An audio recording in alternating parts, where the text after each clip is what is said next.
शहर काजी नूर उल्लाह जई से पवित्र माह रमजान पर हुई एक परिचर्चा। दर्शकों नमस्कार। आज हमारे साथ एक नई शख्सियत है, शहर काजी नूर उल्लाह जई साहब। उनका स्वागत है सिटी चैनल में। स्वागत है जई साहब। रमजान का पाक महीना चल रहा है और कितने दिन हो गए हैं और कितना टाइम बचा है? आज बड़ी खुशकिस्मती की बात यह है कि आपके चैनल में जब हम यहाँ पर बैठे हैं तो बिल्कुल आज रमज़ान का मध्य है, यानी रमज़ान आज आधा हो चुका है। 15 दिन लगभग पूरे होने वाले हैं। तो बिल्कुल आधे रमज़ान में हम आपके चैनल में बैठे हुए हैं और आधे रमज़ान और बाकी हैं। और रमज़ान चूँकि आप भी देखते थे, हम भी देखते थे, हर वर्ष आते हैं और आ ही रहे हैं बराबर। लेकिन इस बार जो रमज़ान आए हैं वो रमज़ान लगभग 1441 साल के बाद एक विशेष रमज़ान हो रहे हैं। उसकी वजह है कि देश के अंदर जो लॉकडाउन है, महामारी है कोरोना की, और सोशल डिस्टेंसिंग का सिस्टम चल रहा है पूरे देश में। लगभग सभी जगह धारा 144 लगी हुई है। तो रमज़ान जिस उत्साह के साथ आते थे और लोग मनाते थे, इस समय वो उत्साह और वो मनाने का वो सब चीज़ तो नहीं है। लेकिन हाँ, ये ज़रूर है कि रमज़ान का पवित्र माह बहुत ही एहतराम के साथ मनाया जा रहा है। इस बात को ध्यान रखते हुए कि कहीं पर धारा 144 का उल्लंघन ना हो, सोशल डिस्टेंसिंग का उल्लंघन ना हो, और मास्क, सैनिटाइज़र और जो गवर्नमेंट के हेल्थ विभाग के जो इंस्ट्रक्शन है उनका कहीं पर भी उल्लंघन ना हो। इन सब बातों को ध्यान में रखते हुए रमज़ान मनाया जा रहा है। विभिन्न मस्जिदों में जो तरावी का समय होता है उसकी कैसे चल रहा है ना मस्जिद भाई? अगर हम देखें तो वो जो तरावियों का समय होता था, अपन सब शहर वाले भी देखते थे कि हज़ारों लोग सभी मस्जिदों को मिलाकर तरावी पढ़ा करते थे। लेकिन चूँकि वही महामारी का दौर है, कोरोना का समय, तो इस समय मस्जिद में कोई भी नमाज़ नहीं पढ़ रहा। सिर्फ शासन द्वारा जो मस्जिद का स्टाफ है जो मस्जिद में ही रहता है, वो स्टाफ और इमाम और जो सफाई कर्मी और जो लोग हैं, बस वही नमाज़ पढ़ रहे हैं। बाकी बाहर से कोई भी आदमी नहीं जा रहा। सभी लोग अपने घरों पर तरावी भी पढ़ रहे हैं, अन्य जो 5 नमाज़ें होती हैं वो भी पढ़ रहे हैं घरों के अंदर, और जो भी रमज़ान के अंदर जो भी इबादत होती हैं वो सारी इबादतें अपने अपने घरों के अंदर कर रहे हैं। अच्छा, ये जो बच्चों के खिलौने ईद पे हैं या नए कपड़े हैं, इस बार बनने की संभावना बहुत कम है, तो उसके लिए क्या कहेंगे आप?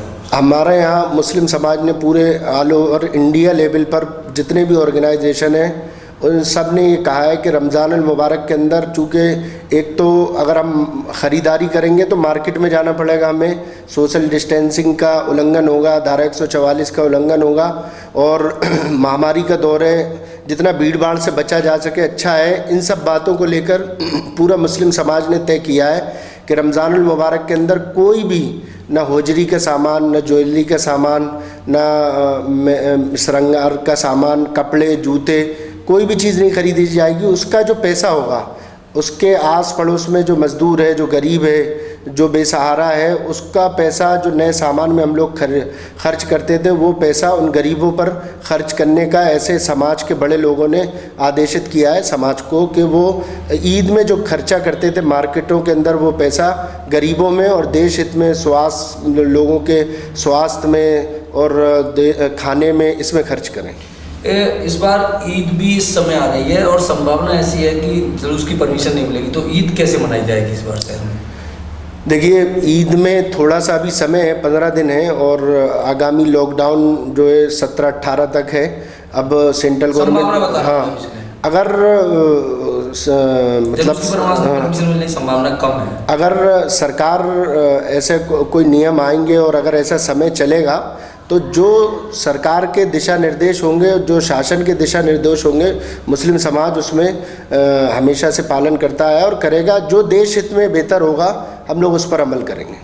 ये कोरोना काल चल रहा है, हमारी खुशकिस्मती है कि गुना अभी तक बचा हुआ है। सिर्फ एक केस आया था, उसकी भी दूसरी रिपोर्ट नेगेटिव आ गई है, तो इसमें बहुत मेहनत की प्रशासन ने, शासन, क्या कहना चाहेंगे आप? मैं हमारे ज़िले के कलेक्टर साहब और श्रीमान पुलिस अधीक्षक महोदय, मैं चूँकि क्राइसिस समिति का सदस्य भी हूँ, तो मैंने देखा है बहुत ही अगर मैं समझता हूँ हमारे माननीय कलेक्टर साहब बहुत ज़्यादा स्ट्रिक्टली ना होते तो और बहुत ज़्यादा सख्त ना होते, हालांकि उनकी सख्ती प्यार भरी होती है, तो मैं समझता हूँ ज़िले के ये 2 मुखिया हैं, इनकी वजह से हमारा पूरा ज़िला ग्रीन जोन में था। बीच में कुछ गड़बड़ हुई लेकिन फिर मैं समझता हूँ ग्रीन जोन में आ गया। तो ये ज़िला प्रशासन के जो अमला है, स्वास्थ्य विभाग का, पुलिस का और विशेष तौर पे हमारे कलेक्टर साहब का जो अमला है, इसने बहुत सतर्कता बरती और छोटी छोटी चीज़ों को ध्यान में रखते हुए ज़िले पर उनको लागू किया और बहुत स्ट्रिक्टली लागू किया, जिसकी वजह से हमारा ज़िला ग्रीन जोन में है। मैं समस्त ज़िला प्रशासन को इसकी बधाई देता हूँ। लगभग रमज़ान का आधा महीना गुजर चुका है, आधा रमज़ान भी हो चुका है आपके अनुसार, तो अब क्या संदेश आप पूरी कौम को देना चाहेंगे यहाँ से कोरोना की दृष्टिगत रखते हुए रमज़ान के लिए? मैं पूरे शहर को विशेषकर मुस्लिम समाज से कहना चाहूँगा कि मुझे पूरी हिंदुस्तान से कोई मतलब नहीं रहता। मैं हमेशा कहता हूँ मुझे मेरे ज़िले से मतलब रहता है। तो अभी तक ज़िले में समस्त समाजों ने, उसमें मुस्लिम समाज भी शामिल है, भरपूर तरीके से शासन प्रशासन का सहयोग किया, तमाम नियमों का विशेष पालन किया। कहीं से कोई ऐसी शिकायतें नहीं आई हैं, समाज को लेकर भी नहीं आई, अन्य समाजों को लेकर भी नहीं है।